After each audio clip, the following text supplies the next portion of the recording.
Good evening, everyone. And we've got some information. We promised you that we'd give you an update on the grant application and where we stood. And we have questions that have been sent in to us, and we'll give the answers to those. And we have Tim from Emergency Management. We got a couple of topics that he can help us with, and then we'll go through with Jonathan and Reid with questions. And we've got cards at the table that's got the new email address to send in information to the broadband site at the table. We can pass them out, or you can step up and get one. We have surveys at the end of the table. If you didn't get it in mail, you can get one, fill it out tonight, leave it on the table, or you can mail it in. That way everybody, and the others got crossed up in the 911 address and the tax ticket address, and so they remailed them, so you may get one anyhow in the mail. Sorry about that glitch, but things happen. And we'd love to get those filled out because we need as much information, and we need information coming in even after this meeting tonight. Continue sending those work orders, or you head down lines or something, but we need to track that where we got accurate information if we have to go for another grant. So we just want to be prepared for all the information we can get. Also at the table is a handout from the FCC, how to file a complaint about your cell service, and they ask for an address where the service is down, and you can do it online or by phone call. That's their measuring stick, how towers get put up in the area. So it's critical that we make these and fill this out, and that's something that we need to talk to Jerry about publishing, where we can get it pushed out throughout the whole community. So with that being said, last night at the board meeting, unanimous vote was to move forward with this grant with Craig Bonitot, and $360,000 is paid by the county. We've had budgeted $400,000, I think that's correct, for that, and we've got the 45 minutes tonight for the room, because the library, she stayed an hour for us to have this meeting, because they close, since daylight saving time, they close at 5:30 on Wednesdays. So they made accommodations for us to have this up here tonight. We need to give a thank you for them. And we need to give a thank you to all the staff members that worked on this grant. It was a long process, and all the staff members had their hands on it and putting it together. And Craig Bonitot is willing to partner with us to move forward with it, and we feel good about it. And so with that, I will turn it over to Mr. Reid Walters. Sure. A couple of questions I'll just address off the bat. Is Craig Bonitot still the primary provider we're partnering with, which is yes. Are there any other providers being considered? They're the only ones that actually could do this for us, just based on proximity and location of where they are. To give you an update, the other thing is, and Greg did touch on this, the questionnaires, some of them went out to 911 addresses and came back. So I had them pull the tax bill addresses, and they've been resent out. So you might receive some. There is a stack of them here with self-addressed stamped envelopes if anyone needs one. And if somebody would like to, just take that with them. When you leave, just in case anybody from the community might need one, and you can hand it off to them if they've asked around. That'd be helpful. Status of the body grant application. This is the second year that I've been working with Craig Bonatot on building a relationship to help us out with this situation. And they're the provider that are willing to help us out, and they've been great guys to work with. We were we had to do it in a hurry last year, partly because we had to partner with another potential broadband company to make it happen, which we didn't have to do this year. And it was put together last minute. It was the first time that you could apply for this type of money. This is the second year that you have this type of money. The state of Virginia has this type of money to actually apply for. Money like this has not existed before. So the executive director and myself, we've got together, we've actually talked over the year or two after we got turned down last year to figure out the best game plan to potentially secure this year. And I think we've come up with a pretty good game plan. He was able to bring on 2 great engineers into his company to work internally. He also worked with contract engineers to set up what this system will actually be within a build-out. And what they've been able to do compared to last year's grant application is roughly cut $1 million off what we're asking for. We're going to go into a situation asking the state for roughly $2.2 million. Compared to last year, we were in a situation where we were pushing $4 million. So we're asking for a lot less. That's a good situation for us to be in. The other thing that Craig Bonatot has done is, last year they put up a 10% match on that grant. This year they're putting up a 20% match on the grant. So they're basically putting in $670,000 of their own money into this compared to less than half of that last year. Our match is basically, like Griff said, $340,000. As a locality in this body grant application, we are obligated to do a 10% match. So that's what we're doing. Craig Bonatot is obligated to do a 10% match. They're actually doing a 20% match, which will look a lot better with this application going in. How this thing has been engineered is pretty impressive, and a co-op works a little different than your regular broadband provider. You as a member of the co-op are a part owner of the co-op. That's how co-ops work, and that's how Craig Bonatot works. You being one of the individuals that buys into their service, you're buying a share and you're buying part of the company. That's how it works. One of the obligations that they have as a co-op is, which is going to be very helpful in this situation, well, one, I'll say, these engineers have set this thing up where most of the houses on it fall within 1,000 feet of where the lines are going to be. What Craig Bonatot does is they will actually go 1,000 feet to your house off those lines at no cost. Now, the other component that's helpful for some of you guys, just because of the isolation that you have up there, and people like to live way off and understand how that is, I've done it myself, is if you are further than 1,000 feet, if you go with one of the 2 top tier packages they have, they'll take that line anywhere. The example I got from them, speaking to them last week, is Bonatot County, I believe is where it was. A guy was 3 miles off the line. He got the tier 2 package. They actually took it 3 miles all the way up to his house. No cost to him.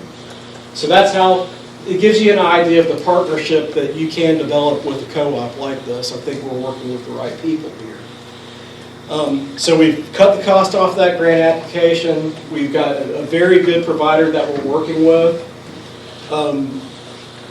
And the application process is going well. A couple of other things we're doing is we're trying to pick up as many points as we potentially can this year. Like I said last year, we were it was last minute for Craig Bonatot coming in and agreeing to do this with us, and we just had to put it together. We've been able to spend a lot more time on it this year, and we're going to end up with a lot more points on this grant application. You guys being here is our second community meeting regarding this. That's points on the application. You guys doing those surveys for us, which we're actually, even with some not coming in, up to 21%. We have 21% that have come back in. typically on a grant application, you're lucky if you get 14 or 15%. And I know with this group of people, it's going to go well beyond 21%, which is going to be a great thing for this grant application.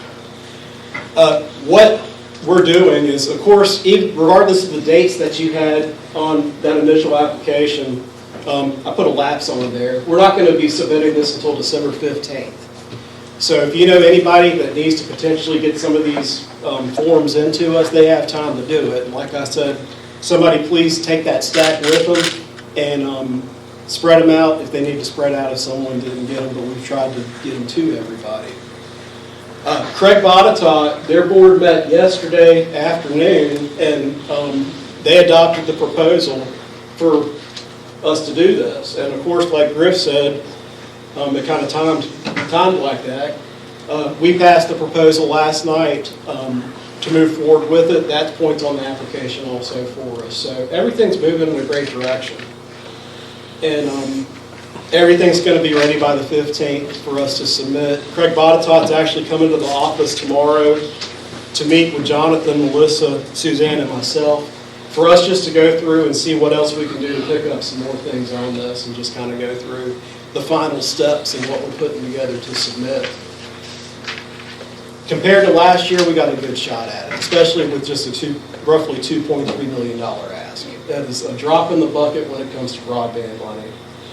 If you look at some of those applications, localities are going in there and asking for $30 million. Some of them get it. Of course, what I referenced last time at our meeting, one of the problems we had was the price per pass, the price per drop, how much it costs to get from one house to the other. We haven't got it down to the level you typically see it previously funded in the past. It's close. But I don't think that's going to be as much of an issue this year because of a few other things I'm going to get into. So that is the status of our grant application. What has been done to improve our chances getting the body grant? I think I've covered that one pretty good too. We work pretty hard to pick up as many points as we can, and you guys collectively also are helping us do this, and we appreciate it. I'm doing this for the benefit for you. I am someone that's helped people their whole life. That's been the only occupation I've really had. And that's what I do. One of the reasons the Board of Supervisors did hire me is because I'm a fixer. I'm somebody that comes into a community and fixes issues.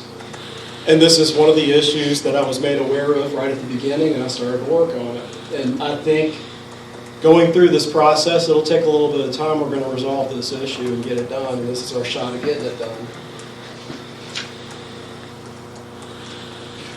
Let's see. Are there any other broadband grants being pursued? So if you Google and look around, there's a lot of stuff out there regarding broadband grants, but the big ones are this, and this is how it happened. VODI was money that came to the state initially. This is their initial grant cycle. The Department of Housing and Community Development manages that money. They have a point within that department that's actually a director of broadband, and I've worked with her. Her name's Tamara Holmes. She's great to work with, and she is actually aware of this. This is on her radar, and she's aware of some of the issues with Frontier, not only here but everywhere, because she is somebody that's exclusively in the broadband world, so she knows what's going on out there. So how these broadband grants work, so the VODI grant comes in, they have that money now. This is the round that we're applying for it. We're going to apply for it. We'll hear about it in April. What's going to happen in April, for those that aren't funded, what it looks like is going to happen at least, is these applications are going to roll on over. And there's another money, a huge influx of money that's coming to the Commonwealth of Virginia, $1.4 billion that they're calling BEAD money. What the BEAD money is the private sector actually goes after that money. They come up with a partnership with us, which for this case it would be Craig Botetourt. If we don't get the VODI grant, we roll it over and we go after that BEAD grant. And we're not going to know the stipulations as to what the state's going to do that probably until after April, probably till after they know who they're awarding that body money to, just so they know who else is still out there and potentially needs the funding, and other ways they potentially can use the funding. Other grants that you see out there are grants for, like, let's get these 10 houses in this neighborhood online, and that's not what we're doing here. We're doing a huge build out to get everybody within that area online with broadband, and this is the only time that you're probably going to see money like this in our lifetime to do this. And we're going to get it done. It's going to be done either through body or through deed. It's going to happen. Let's see. Have you been in contact with Frontier, and what do they have to say? Griff, you want to talk about the beginning stages of that? Yes, sir. After our last meeting, I contacted the home office in Connecticut. And believe it or not, they answered the phone. And got a hold of them, explained to them, the first thing they told me was, we don't have services in Virginia. I said, excuse me, I think you do. So then when I asked to speak to legal, the tones changed, and told them who I was and what I was doing. So I got a person on the line and immediately was given a number in West Virginia, and they got my number, got Reid's number, and within 45 minutes they had called Reid's office and made contact. And we've had contact with them every week since then, like clockwork. Every time I'll turn it back over to Reid and he can explain how they've been communicating. Yeah, so you've got to, what you have happening, and Ben Klein's office also called on our behalf too, and kind of opened up the door. But the regional manager that's been here has been here since April. And he's a guy he's a career guy with Frontier. He's a good guy. He's worked hard to get up to where he is. He's in a new position. Yeah, I know how it is to be in a new position as a manager. And he knows some of the limitations and problems that he has, and restructuring he has. And the problems that he has are not just problems that Frontier has in this area, it's throughout their system, and that's just what it is and what we're dealing with. But he's been a good guy to work with. The other thing I know for a fact is he's actually personally been responsive to some of the tickets that have come in, which says a lot for this guy. And I think he will he'll continue to work that way with us. Now, in that, one thing I want you guys to help me with is we had a very dry, it's been dry months. And the sun's been out, we haven't had much rain, and that's probably one of the reasons we haven't had too many problems out there, because most of the problems with any type of infrastructure like this happens when it's foggy, when it's rainy, or when the snow's on the ground. Since our last meeting, one of the things I've asked you guys to do is to just provide me any ticket that you send out there, provide me the information on that ticket. Isaac from Warner's office is going to get that information. Warner's going to kind of help on that side. I've only received 11 tickets since our last meeting. Part of that can be just due to the weather. Part of that can be just due to some individuals didn't know that they could send them to me. But as we go into this season, just send them to me. And that card that's on that table, Jonathan and I, just to make sure everything's kind of condensed in one place, we created an email. It's broadband at CO Alleghany, the big stuff at the end. And just grab one of those cards, grab some of those cards and hand them out, because I know you're going to encounter more problems as the weather changes, and I want to know about them. That's going to help me. It's going to help me in working with Frontier, and like Griff said, if we have to pursue that BEAD money, it's going to help with that also. So we're opening the door with Frontier. We've got the new culture that's happening over there, and I'm going to see what I can do to work with it. And that's where I'm at, and working at least on the ground with them. Griff's the one that's handled most of the dealing with the corporate aspect of it.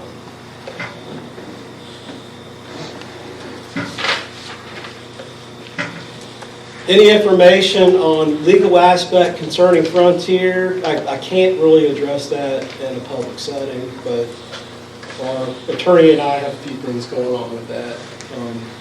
can't get into details regarding that publicly.